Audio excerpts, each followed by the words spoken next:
Okay, so my next step is I'm going to take all of the doors off and the hinges off, and I'm going to replace those. And incidentally, I went to the store and we found some little bumpers. These are medium duty felt pads, and these are like door silencers for your cabinet doors. So when you close the doors, you don't hear them bounce and stuff. Now see, these have the silencers on here.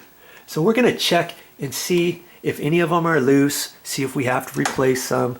Because the last thing you want is for the doors to sound really loud when you're closing them and stuff. So get these little silencers, and they come in different sizes. See, I got this one here.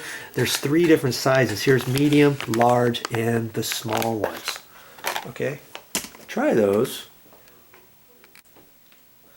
Yes, nice and strong. Well, that's all I got for this time, but I'll be back with more videos.